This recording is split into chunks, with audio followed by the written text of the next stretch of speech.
Assalamualaikum warahmatullahi wabarakatuh.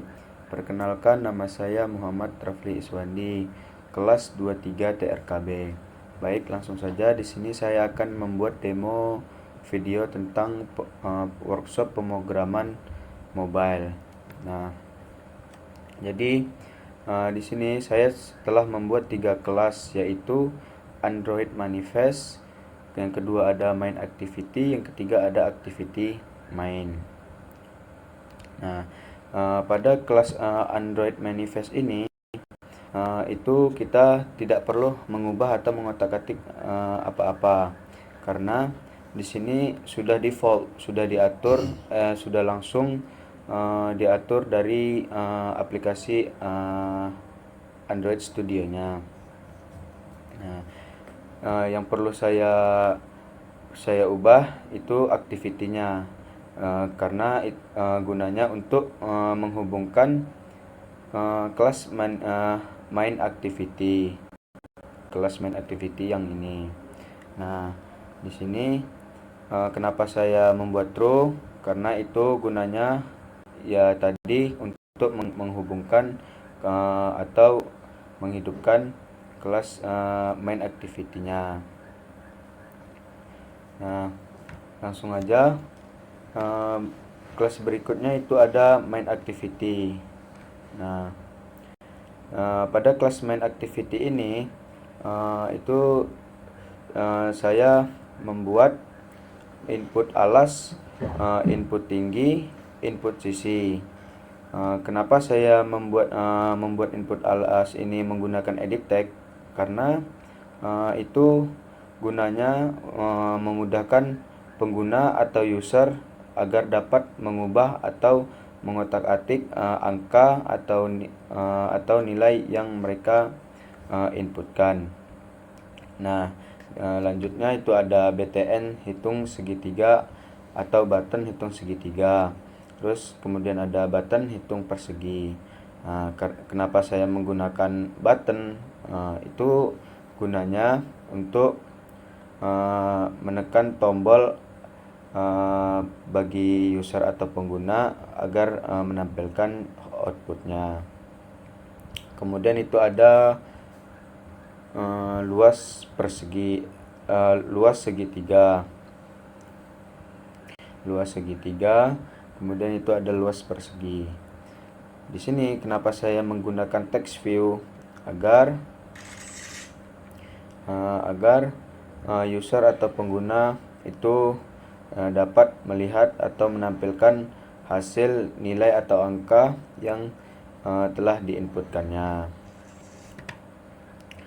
Selanjutnya itu kita masuk ke menghubungkan variabel dengan komponen UI berdasarkan ID. Di sini ada input alas. Saya menghubungkannya dengan r.id.alas. rid.alas. Di mana saya menghubungkannya itu di kelas activity main.xml. Nah, berikut ini yang telah saya hubungkan. Kenapa saya menggunakan edit tag? Agar user atau pengguna itu memudahkan memasukkan atau mengedit nilai yang mereka inputkan. Selanjutnya itu ada input tinggi. Saya menghubungkannya dengan r.id.tinggi. Nah, itu penjelasannya sama seperti input alas r.id.alas. Begitu juga selanjutnya input sisi. Saya menghubungkannya dengan r.id.sisi. Selanjutnya itu ada BTN hitung segitiga. Saya menghubungkannya juga dengan r.id.btn hitung luas segitiga. Selanjutnya itu ada BTN hitung persegi. Saya menghubungkannya dengan r.id.btn hitung luas persegi. Selanjutnya itu ada luas segitiga. Luas segitiga saya juga menghubungkannya dengan r.id.luas segitiga. Nah, kemudian itu ada luas persegi.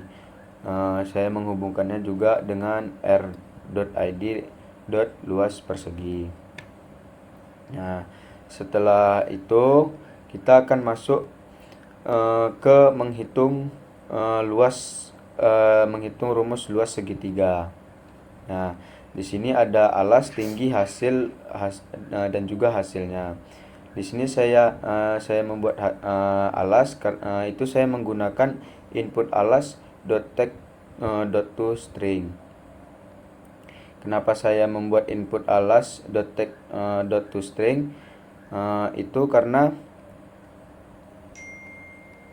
agar kita dapat mencari nilai alas text .toString-nya. Begitu juga tinggi, saya menggunakan input tinggi text .toString.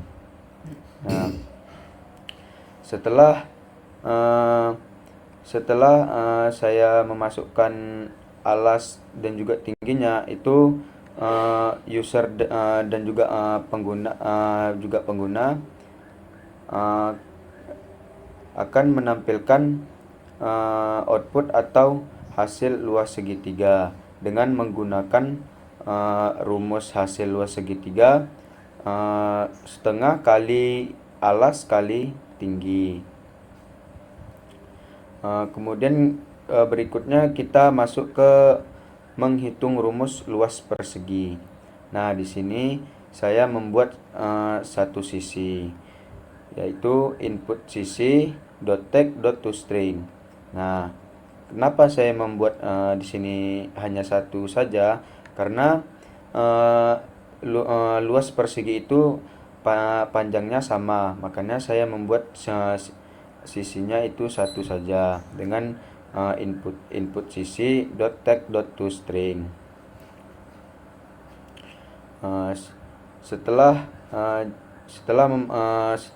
user atau pengguna memasukkan nilai atau angka yang mereka inginkan, maka output akan keluar hasil luas persegi dengan rumus sisi kali sisi. Nah, kemudian selanjutnya itu ada class activity main.xml. Nah, di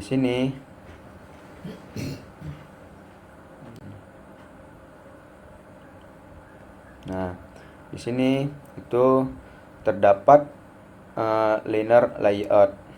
Nah, linear layout.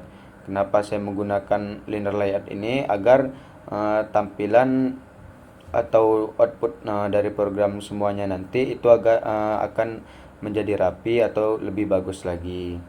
Nah, di sini saya menggunakan kolom luas segitiga dengan text view. Nah, dengan text view. Kenapa dengan text view? Agar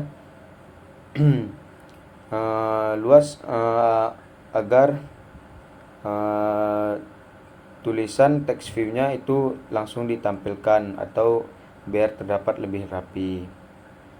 Nah, di kolom ini itu ada kolom ini ada alas dengan layout alas. Saya menggunakan text view. Itu sama halnya dengan luas segitiga tadi.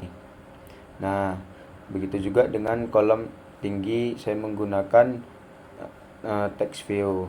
Nah, di sini ada layout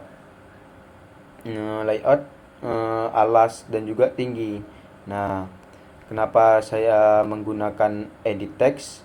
Karena di sini nanti agar memudahkan pengguna dan juga user itu merubah angka atau nilai inputan yang ingin mereka ubah nantinya. Nah, kemudian itu di sini ada layout button hitung segitiga. Nah, kenapa saya menggunakan button? Karena button ini itu gunanya untuk tombol menampilkan nilai atau output yang akan ditampilkan nilai yang kita inputkan tadi. Nah, di sini ada layout luas. Nah, saya menggunakan text view. Nah, di sini juga ada layout linear luas persegi. Itu penjelasannya sama halnya dengan luas segitiga tadi. Bedanya cuman namanya saja. Di sini luas segitiga, di sini luas persegi. Dan juga rumusnya. Yang ini luas segitiga itu dengan rumus setengah kali alas kali tinggi. Kalau persegi itu alasnya sisi kali sisi. Setelah program saya buat tadi, ini begini tampilan atau output program yang telah saya buat tadi. Baik, di sini langsung aja saya akan memasukkan nilai atau angka. Contohnya alasnya dengan nilai 5, tingginya dengan nilai 5. Nah, di sini saya akan menekan tombol button hitung segitiga untuk menampilkan output dari luas segitiga ini. Nah, di sini outputnya telah menampilkan 12,5. Kenapa menampilkan nilai 12,5? Itu karena kita telah membuat rumusnya tadi dengan rumus setengah kali alas kali tinggi. Nah, kemudian selanjutnya kita memasukkan angka atau nilai di luas persegi di luas persegi dengan nilai sisi kita memasukkan 10. Nah, kita akan menekan tombol buttonnya untuk menampilkan output angka dari nilai ini. Nah, di sini nilai button atau nilai luas perseginya yaitu 100. Kenapa 100? Karena begitu juga seperti sama halnya dengan luas segitiga tadi, kita memasukkan rumus sisi kali sisi tadi. Nah, cukup sekian demo video saya. Apabila ada kekurangan, saya minta maaf sebesar-besarnya. Wassalamualaikum warahmatullahi wabarakatuh.